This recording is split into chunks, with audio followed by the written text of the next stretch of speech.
Greetings, everyone. Man, when is the last time you all have seen me do a car cam? By the way, I do have my mask, but because I'm by myself, I don't have to worry about it. Um, wow, car cam. When's the last time I do a car cam? So, uh, I just got a notification that says President Trump coming to South Florida despite surge in COVID-19 cases. They just popped up on my phone, by the way. So you know what? It's meant for me to talk about politics. So I'm going to talk about politics. And tonight I will be coming on. I will be doing Bible study tonight. Going to be finishing up some stuff there. I was going to come on for a car cam this morning. I didn't do it. And there's several reasons why I just didn't do it. But haven't done a car cam in a while. So let's talk politics. Let's talk politics. How you doing, Area? How you doing, Mark? Let's do politics right now on this little short drive home. Man, this is very crucial. This is very crucial. I have been around a lot of presidential elections. I have never seen racial tension like this in 50 years. Now, I gotta go back 40. I can't say 50 because there was a certain time. Very heated elections, very heated. So the last time we saw that was in the 60s, late 60s. So we got 70, 80s, 90s, 2000, yeah, 50 years ago. But I didn't remember them in the 60s. I didn't remember them at all. And so I can tell you that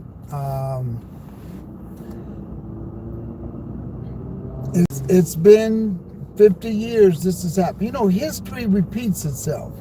So just keep that in mind. And a lot of people, when you're in the moment, you look at things for the current moment and not for the broader perspective, you know. And so when you're looking at it in the moment and not on the broader perspective, you know, people put all kinds of things. See, and this is that, this is what's going on. I still hold fast that the next big thing to happen is the tribulation. That's it. People, that's it. That's the next big thing to happen. So this is going to be a very heated election, just like the ones in the late 60s. They were very heated, and there were people voting for certain people who took certain far right and far left stances. And that's what we're dealing with now. We're dealing with the same thing. You just have to pick up your history book and just start reading it and looking at it. You know, when you look at certain gubernatorial, they call it gubernatorial elections, there were, you know, governors who were to the far right and some were to the far left. And they that's how it was. I can't think of that guy's name, Strong somebody. But anyway, that's how that was. Pastor, this is Dr. Chucky. I have changed my internet name to Bear Bull Warrior.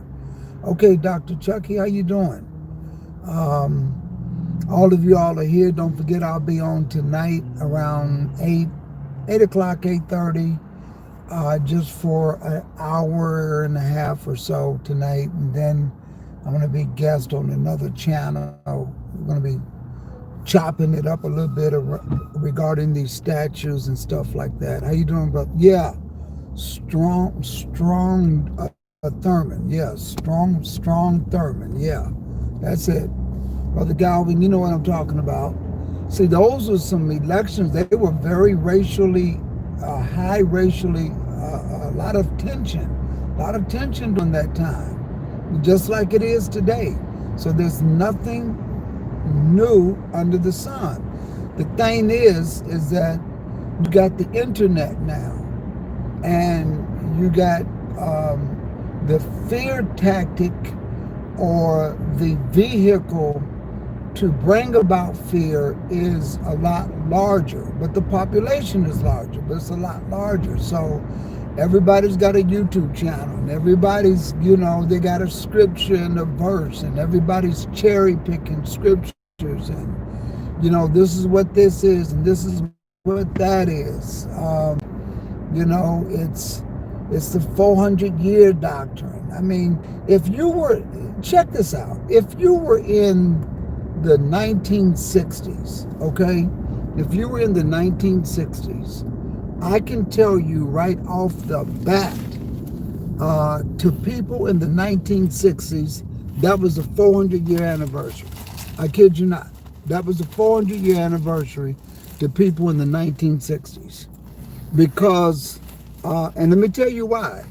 When you look up John Hawkins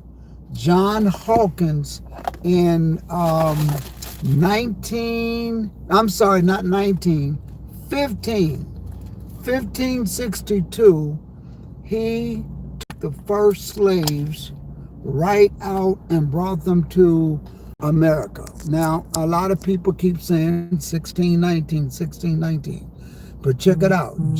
I'm sorry, I plugged something up I didn't need to.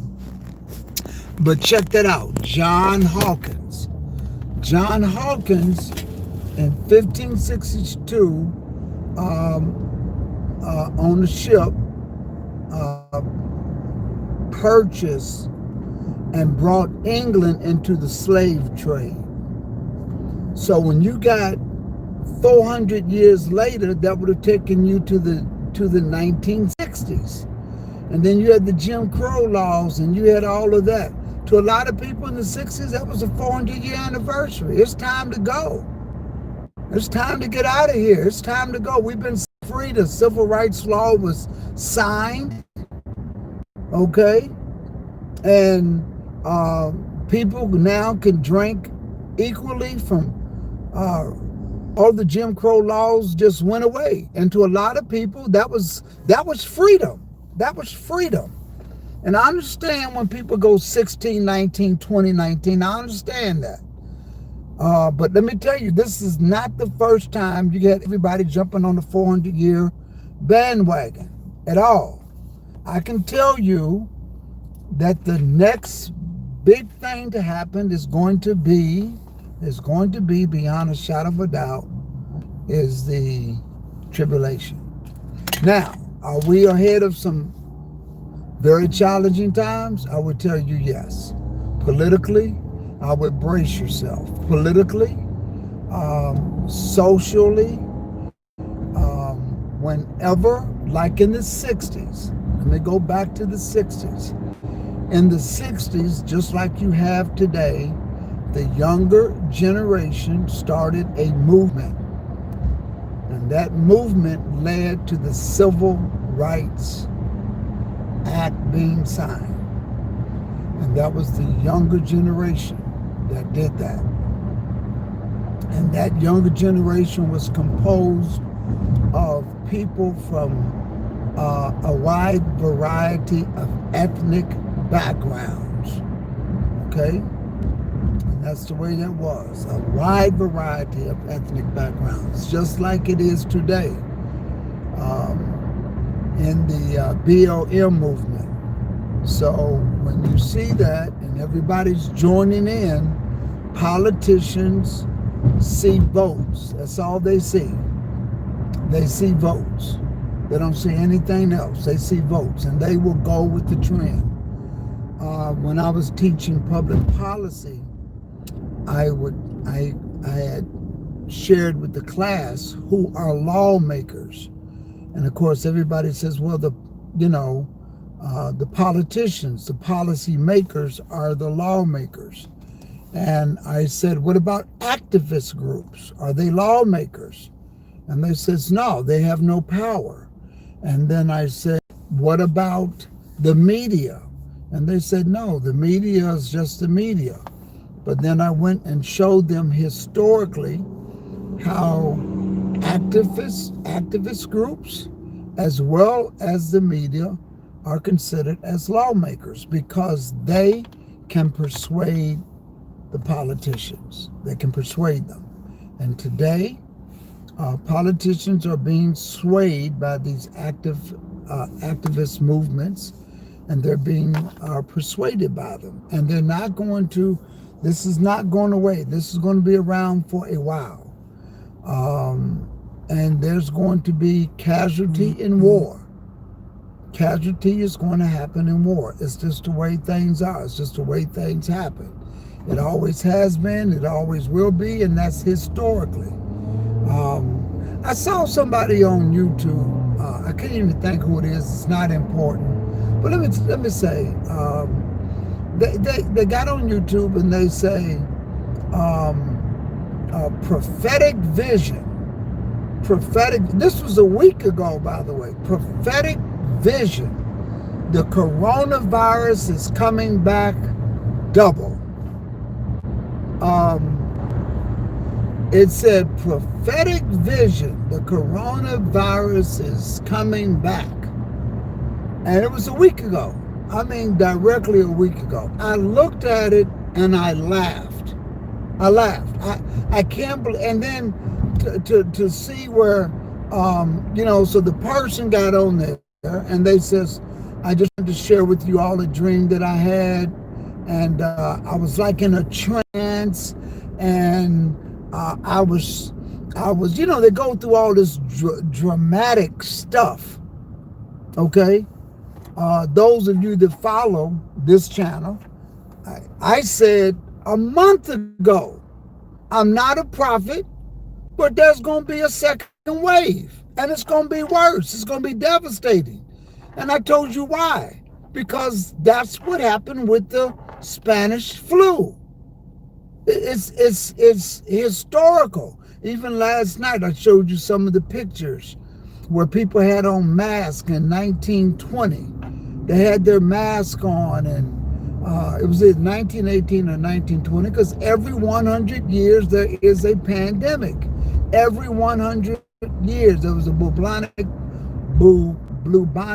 plague in 1820, in 1918, and here we are in 1919. Every 100 years there is a pandemic.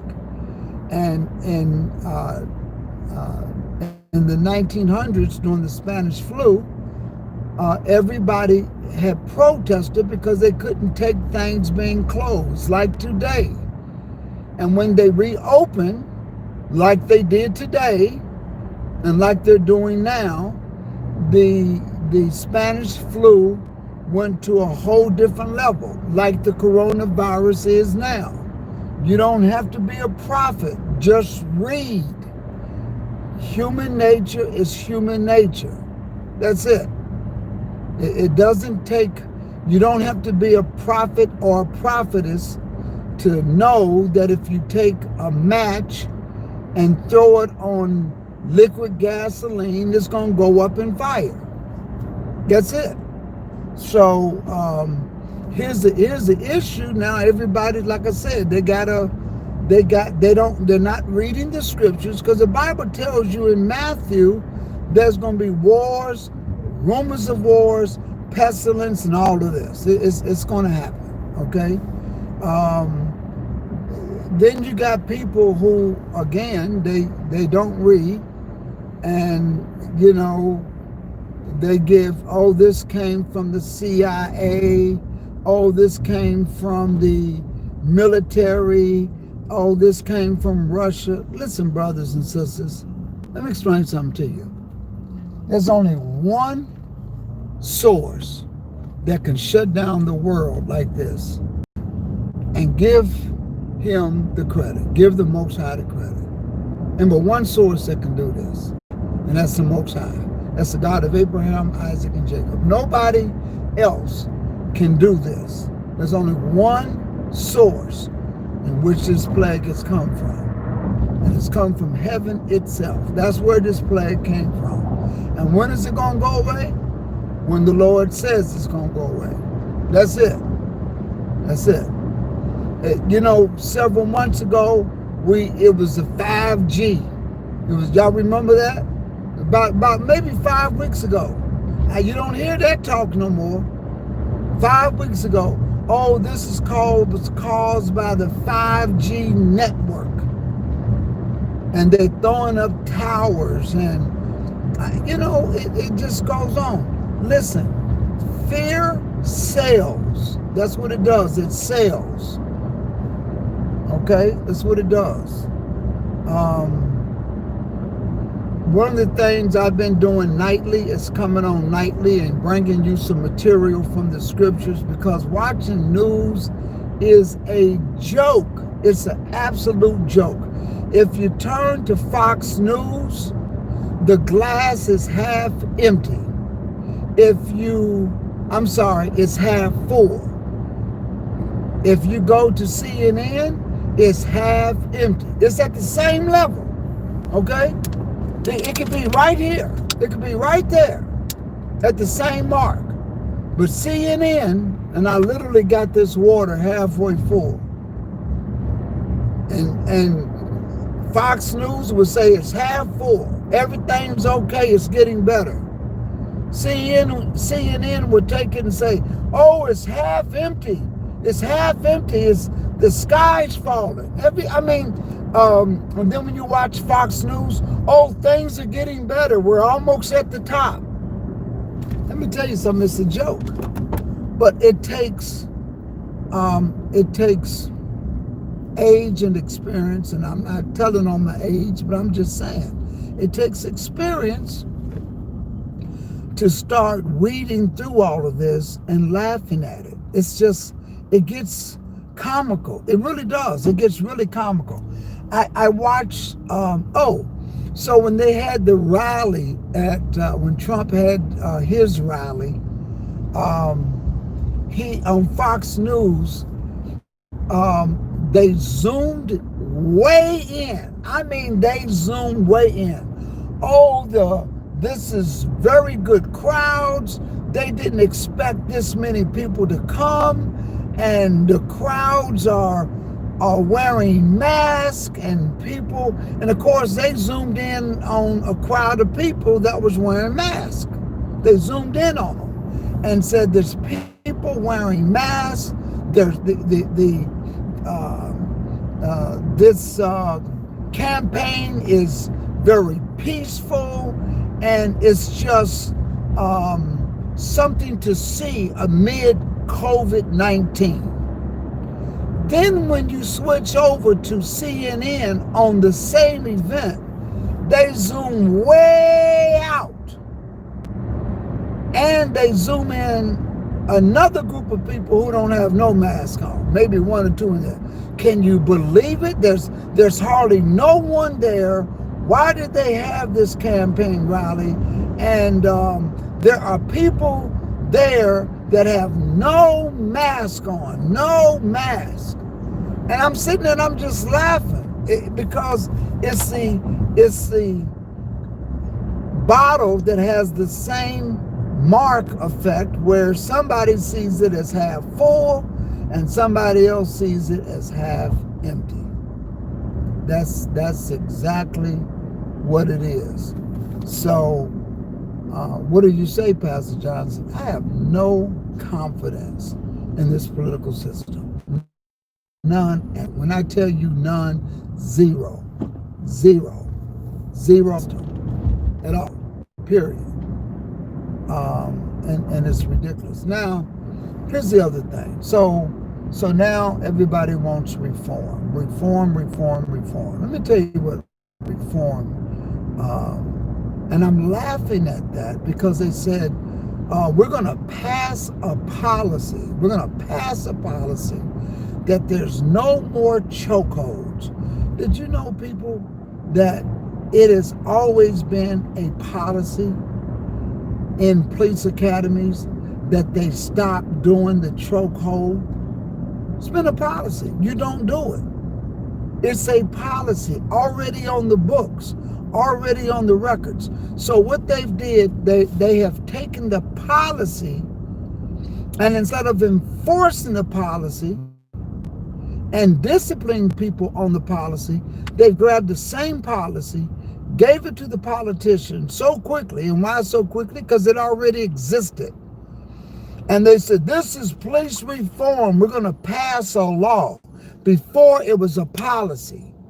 Now it's law. You took the same policy and made the same policy law, and you put the word reform on it. That's all you did. That's it. You took the policy that was already existed in police training across the country, and somebody gave it to you, now you made it law. You know, you just can't be impressed with these things. But let me tell you what needs to be changed. Change those questions on the application. If a person goes to jail, they come out, and if they have served their time, take off that question on the application. Have you ever been convicted of a felony? If you're out and you're asking that question and you're filling in an application, more than likely, that question should not be asked. It should not be held against you. It shouldn't even be a question, because that is systemic racism. That right there, that one question. When they ask you, what is your race? White, black, Hispanic. What does that have to do with hiring you? It's a systemic procedure to determine by somebody whether or not they're going to hire you. The moment somebody sees that, they're going to make that determination that your application, you're not going to get an interview. Take that off of loan applications. When you go in to fill out an application to get a car, they ask you, what is your gender and what is your race? Why? What does that have to do with anything? You want reform? That's the reform that needs to take place. And don't think politicians on the far right and the far left know this. But they're not going to change it because they're getting paid politically by the big box stores. What I mean by the big box stores, that's your Walmarts, your Targets, your Best Buys, your Apples, all of that. They want that, and they're not going to change that. They're not going to push that because the big boxes don't want it. Now, the big boxes, they're going to seemingly on the surface push for reform and social issues, okay? But the issues that they're pushing are policies that have already been on the books. And the policies that need to be changed, the questions on those job applications, the questions on those credit applications, that's what needs to be changed, because they're irrelevant. What your ethnic background is irrelevant. What your gender is irrelevant. And if you're filling out an application, that means you're no longer in jail. That question, you want reform? That's what reform should be. That's what it should be. But in the meantime, I'm not expecting great changes. The changes that we need to make is we need to make sure people draw closer to the Most High. That's what we need to do. Because I can tell you that as you watch things, there are hidden agendas behind these movements. Hidden agendas that are behind these movements. And let me just say this, that has to take place. So that prophetically, we can enter into an era that brings forth prophecy to be fulfilled. That it has to happen. Okay, Russia has to move forward. America has to go through this so they can take a back seat. They can't handle under this presidency. They cannot handle domestic issues and international issues at the same time. Can't happen. Not under this presidency. You all remember when I was talking about Venezuela, when everything was going down, and you had the Secretary of State, and you all helped me out, the guy that just wrote the book. Can't think of his name. I know his name. It's just, it ain't that important. But anyway, those two guys ran together like two peas in a pot. But I knew that they were going to bump heads. I knew it. Because their views wasn't directly the same. So one of them gets ousted, and he's writing the book. And now, you know, he wants to talk about how horrible President Trump was. But I'm like this. You were serving underneath him.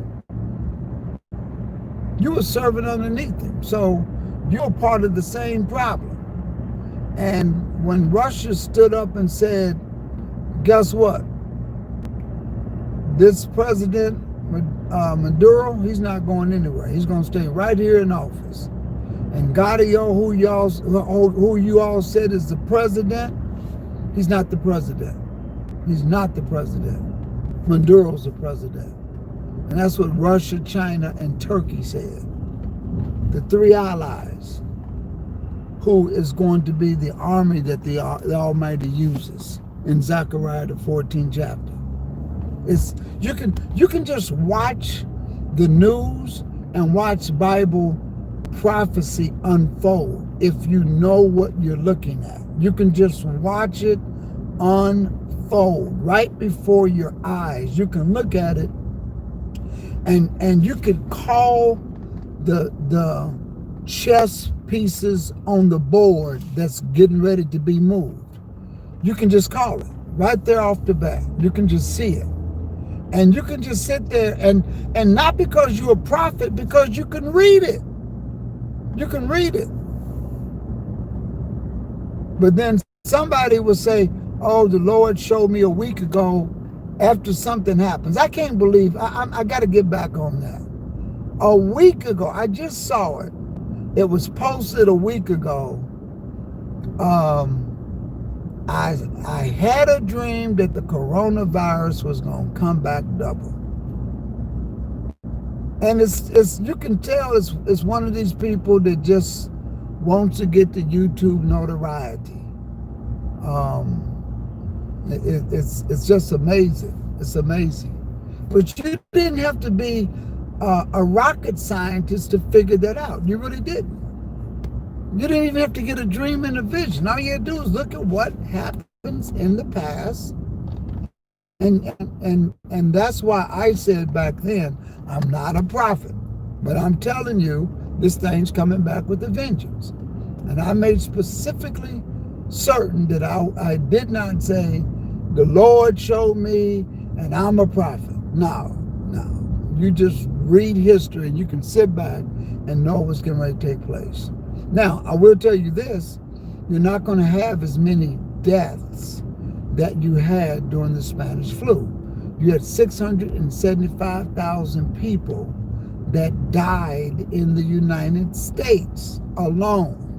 675,000 people died. You're not going to have that many. And somebody going to say, well, is that prophecy? No, it's common sense. The technology that we have today and the way that communications and the way things are made and the mass production of things, it's you won't have those numbers up there. You're just not. If we had 300 deaths total as a result of this coronavirus, I would be surprised. I would be surprised. But you're not going to have 675,000 people. You're just not. It's not going to. That number's not going to get up there like the Spanish flu. It's just not. It's not going to get up there like that. So just so you know. And it's because of technology, the era of technology, the era of communication and how we communicate, how quickly we communicate. You're just not going to have numbers like that. So, and that's just common sense. You know? But on the other hand, the issues that we're going to have is the media. Because of the era of technology, they heighten everything. Everything is heightened now. Everything. I mean, if something happens on both sides, whether it's Republican or Democrat, the adjectives that they use in reporting is just phenomenal. The adjectives. Just listen to the adjectives that they report. You know, oh, this water is extremely phenomenally high. Things are getting extraordinary better, right? And then on the far left, oh, this is horrifically low. These numbers are extraordinary and astonishing low. We're in an all-time low. I mean, those are the adjectives that they use. And that stuff, those adjectives, are simply saying we're halfway. Whether it's from the top or whether it's from the bottom. But those are the adjectives these news media uses. Flip sometimes. Next time Trump is someplace or Biden is someplace, look at what, depending on who it is, if it's Biden, CNN does positive reporting. If he's live someplace, flip over to Fox News and watch how they report it. Totally two different ends of the spectrum. Now somebody has to be wrong. Somebody has to be wrong. So what did you say? I remember an older guy told me, he said, listen, man, don't believe nothing you hear and only half of what you see. And on top of that, the power of the camera, man, listen, no, don't even go for it. Don't even fall for it. Don't even lose sleep over it. You really can. You really can. So, all that to say, I'll be on tonight. I only wanted to do 30 minutes right now. I'll be on tonight. I'll see you all around the 8-ish clock mark of time. I want to thank all of you all for supporting the channel and what you do. And it's my goal is to bring some sanity by going through the Word of God. Because let me tell you something. When you go through the Word, it's always the same. It never changes. The Word of God is real. It's powerful and sharper than any two-edged sword. It's refreshing. It's life. And so tonight we will bring you some life from the Word of God. And we're going to get away from all of the news media tactics that they use. Peace and blessings to you all. And we'll talk soon. See you tonight on this channel.